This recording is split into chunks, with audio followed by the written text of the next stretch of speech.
Bonjour et bienvenue dans Carnet de guerre. Ce carnet de guerre est consacré aux sorties briscards du mois d'octobre. Deux sorties ce mois-ci, une sortie Ictienne, et une sortie Maok. On va commencer par la sortie Ictienne. C'est la dernière sortie dont on avait été prévenu dans le livre saison 2, c'est-à-dire la deuxième monture, le ou la Caramule. Je ne sais pas si c'est un masculin ou un féminin, mais quoi qu'il en soit, une figurine réalisée par Emmanuel Pontier et peinte par Gwenaëlle Juy-Boulard. Bravo à vous deux pour nous avoir sorti une figurine de toute beauté. J'aime énormément cette figurine. Alors, j'aime déjà beaucoup les limules de manière générale. Je trouve que c'est des animaux qui sont vraiment très très cool. Et celle-là, elle est vraiment, cette figurine-là est vraiment archi top. Elle est vraiment très très très bien. J'aime énormément la peinture, j'aime énormément la figurine. Voilà, je suis extrêmement enthousiaste de posséder cette merveille de figurine. La position des grondins, la position du cavalier me laisse un peu dubitatif. Le mec il fait vraiment du surf sur sa monture. Heureusement elle va pas trop vite. Mais à part ça, ça peut donner un truc vraiment cool. Il y a par exemple un grondin qui a l'épée qui est en avant. Et ça peut tout à fait donner un chargé. Bref, j'aime vraiment beaucoup ce qu'on peut faire avec ça. Visuellement, elle est vraiment très très cool. Maintenant, on va voir un peu le profil. Donc, c'est une monture 94 pièces d'or, constitue 7 dextérité 2, force 4, mental 2, 4 d'agressivité 3, de mouvement 7 PA, 26 points de vie, une armure, moins 2, 4, moins 4, avec 8 cases de vie. Le coup de tête, 5 dégâts, en cas de réussite critique, la victime est assommée. La botte épronage, 5 PA. Force plus 1 des 5 dégâts, la victime est embrochée, elle devra se déceinturer avant de pouvoir agir normalement. Réalisable que si aucun briscard n'est embroché. Le spécial, les caramules ne peuvent être montés que par des grondins, des trigles et des fougous, et créatures amphibies. Alors, c'est une monture, donc déjà il y a toutes les règles de monture qui s'appliquent, ça veut dire que c'est déjà une figurine qui est très forte de base. Je trouve personnellement que les montures sont vraiment intéressantes, elles apportent beaucoup de choses, et elles apportent vraiment une puissance. C'est pas comme les colosses qui apportent une puissance, souvent une puissance brute. Là, c'est vraiment une puissance dans le fait de pouvoir faire plein d'actions, de libérer le cavalier des mouvements, donc il peut se concentrer sur l'attaque ou sur la réalisation d'objectifs, ou le tir, ou la magie, ou je sais pas quoi. Et je trouve que ça donne une puissance qui est plus intéressante à jouer qu'une puissance de colosse où on va essayer de taper le plus fort possible et d'abattre le colosse adverse s'il y en a un. Pour éviter que le nôtre pète. Et avec cette monture, la constitution de 7 et son énorme armure lui donne une durée de vie qui est vraiment folle. Il a aussi une excellente agressivité. Ça, c'est important pour les montures. Ça se rajoute à plusieurs actions qui sont assez déterminantes, notamment la défense. Quand il est dans l'arc frontal. Donc c'est assez important d'avoir une agressivité élevée pour une monture. Et là, lui, il fait carrément partie des meilleurs. Son mouvement de 3 n'est pas particulièrement élevé, mais il n'est pas particulièrement embêtant non plus, puisqu'une monture peut courir sans avoir à terminer son activation. Ensuite, ses attaques... Il a pas énormément de force, donc ses attaques restent dans le domaine du convenable, sans pour autant être absolument incroyable. Donc il a le coup de tête qui fait 5 dégâts, toujours plaisant d'avoir une victime assommée si vous faites une réussite critique. Et l'épronnage, surtout, je trouve que l'épronnage est très très fort, parce que du coup la victime est embrochée, et elle est ceinturée en fait. Donc ça veut dire que le cavalier a tout loisir de lui mettre un maximum de patates. Et ça peut vraiment être quelque chose de très embêtant. Vous foncez sur un colosse, vous passez votre épronnage, pardon. Voilà, le colosse, il est presque mort. Vous lui mettez un D5, enfin 4 dégâts plus un D5, donc maintenant vous lui mettez 5 dégâts, le minimum. Ensuite, derrière, il y a un grondin, par exemple, ou un trigle, Ils font les mêmes dégâts au corps à corps.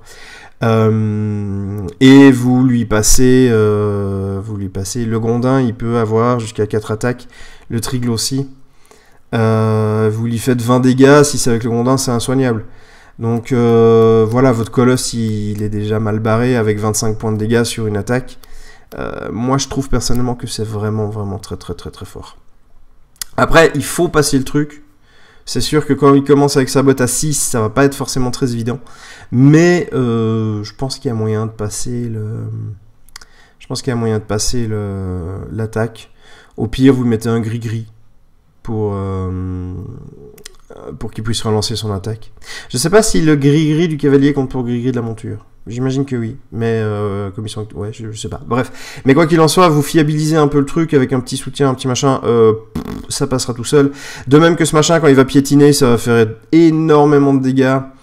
Non, c'est vraiment une figurine que j'aime beaucoup.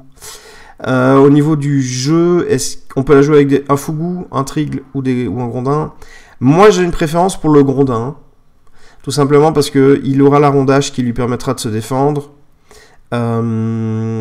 Et si vous avez embroché, éperonné la figurine adverse, on s'en fiche un petit peu qu'il ait que 3 de force. Mais il est également jouable avec un Trigle. Au final, je pense que c'est principalement une question de choix. Ça peut être intéressant aussi d'utiliser le Trigle pour justement, essayer la réussite critique et ensuite mettre des coups de tête avec le Caramule.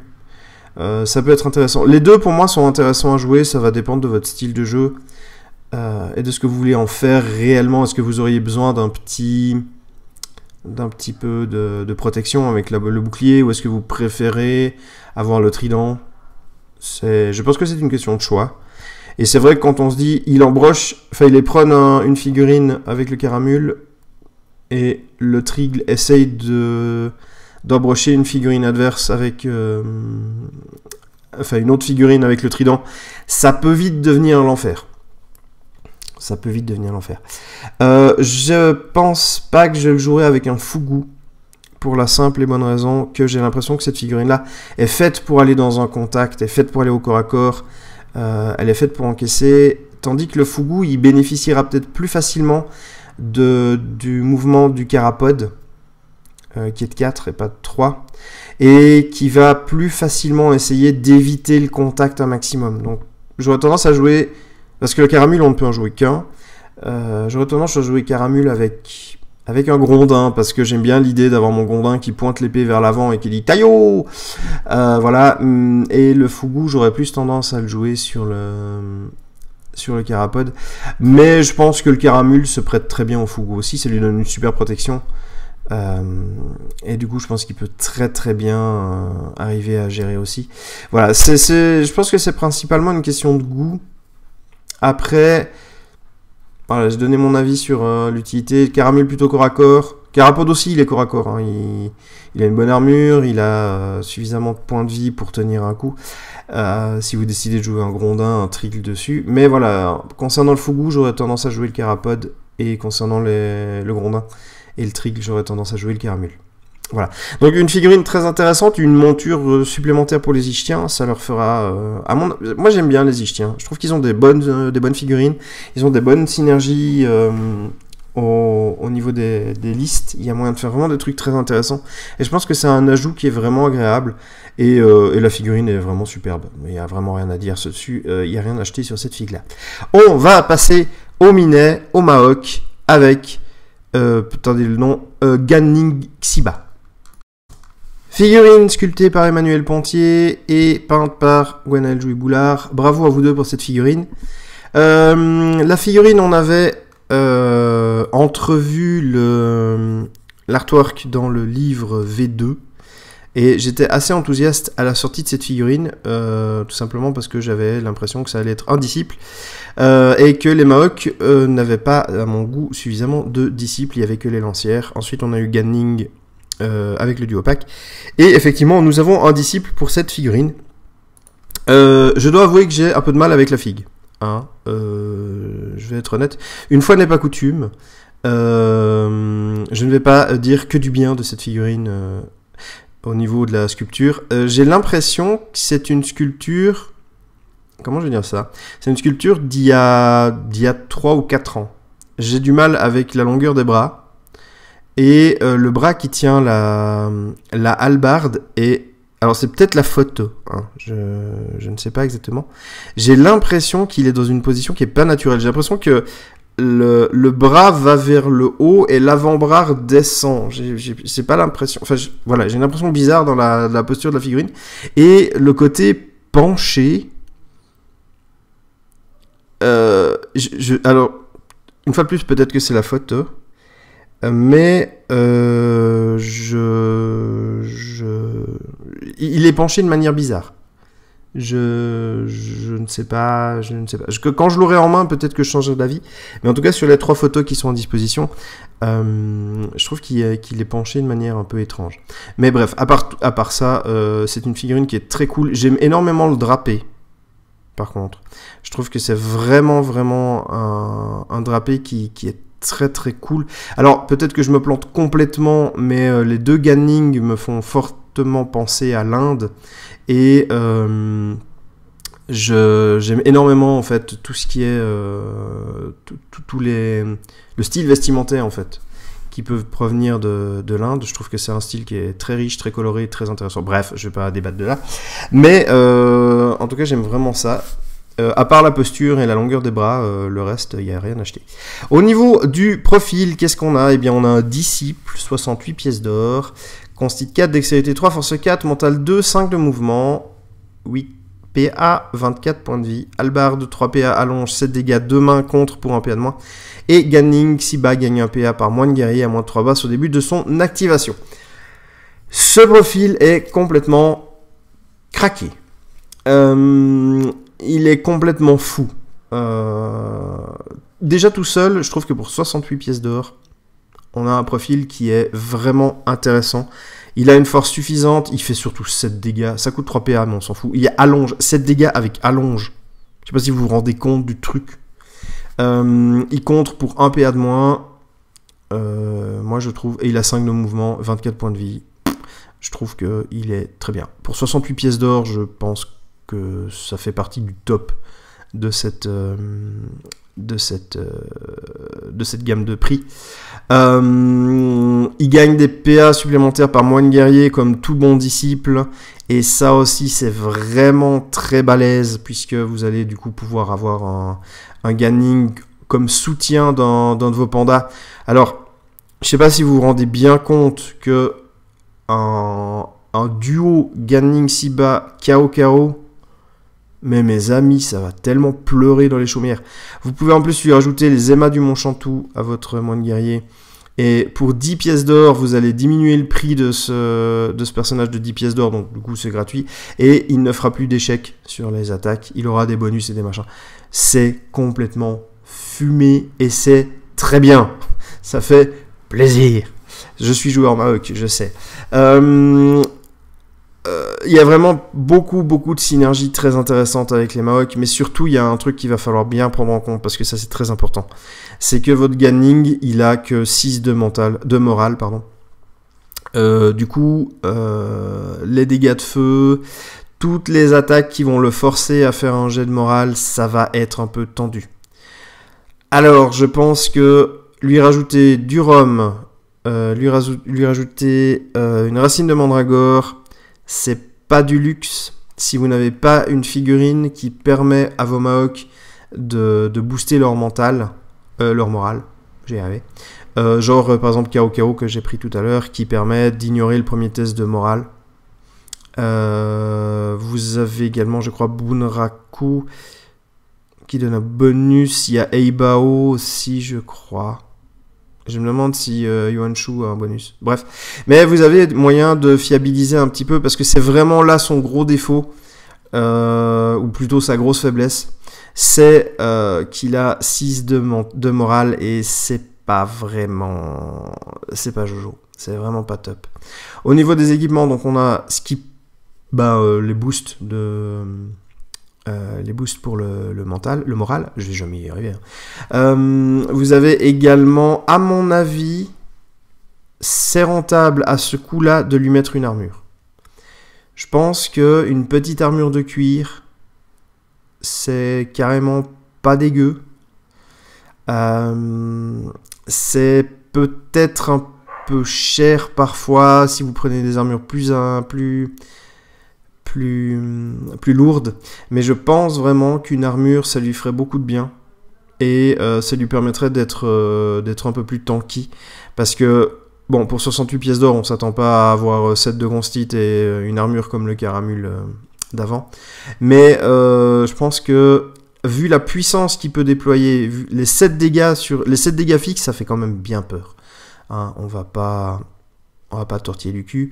Je pense que ça calme passablement des gens, surtout avec allonge. Ça, c'est complètement fou. Je pense que ça calme. Si vous le positionnez bien, au début de son activation, il va avoir 9 PA, il peut faire 3 attaques. Ça fait quand même 21 points de dégâts si elle passe, quoi. Ça calme, je pense, tout le monde. Et on sait que les Maoks peuvent taper extrêmement fort. Donc vraiment, je pense que c'est une menace. Et c'est pas une menace qui serait trop compliquée à éliminer. 24 points de vie sans armure, 4 de constite, il va quand même se prendre facilement les coups. Donc si vous avez envie de le mettre au corps à corps et de profiter vraiment... Enfin, au corps à corps. Après, évidemment, en Maok, vous pouvez tout à fait jouer sur les allonges pour bloquer vos adversaires et leur donner des coups sans qu'ils puissent riposter. Ça, c'est tout à fait faisable. Et comme c'est un disciple, à part le Ganning qui était dans le duo pack, tous les autres disciples ont allonge. Je rappelle que les archers ne sont pas disciples, sauf si vous jouez en campagne. Mais bref, donc vous pouvez le jouer avec 2 lancières. Ça, s'il y a un moine guerrier qui a les émas du Mont Chantou, vous économisez déjà 30 pièces d'or. C'est vraiment quelque chose de très très fort. Non, c'est vraiment un profil qui est très très très bien. Je pense qu'on va le voir quand il y aura des moines guerriers. Je pense qu'on va le voir assez souvent en fait. Alors, je pense qu'il y a vraiment moyen de le voir très très beaucoup. Et il remplacera à mon avis tout à fait agréablement une lancière si vous voulez mettre plus de pêche dans les dégâts. Donc non, vraiment un très très bon profil, vraiment pas cher, très intéressant pour les Maoks. C'est vraiment un ajout hyper cool. Ouais, j'aime énormément le profil, donc mangez-en, c'est bon pour ce que vous avez. Heureusement pour les adversaires des Maoks, il est limité à 1. Mais à part ça c'est tout bénef. Voilà. Et le petit gimmick habituel, si vous voulez toucher mieux, n'oubliez pas que les potions de force, c'est toujours très cool. Donc voilà. Je vous remercie d'avoir suivi ce carnet de guerre sur les 2 sorties briscards du mois d'octobre. J'espère que ça vous a plu. J'espère que vous y avez trouvé des idées. Et si vous avez d'autres choses, n'hésitez pas à partager les idées que vous avez avec la communauté sur le Facebook, en commentaire de la vidéo ou sur le forum de TGCM. N'oubliez pas qu'il existe et du coup vous pouvez y poster des messages, c'est possible aussi. Et oui, la technologie c'est fantastique. D'ici à la prochaine vidéo, eh bien, que les dés soient avec vous.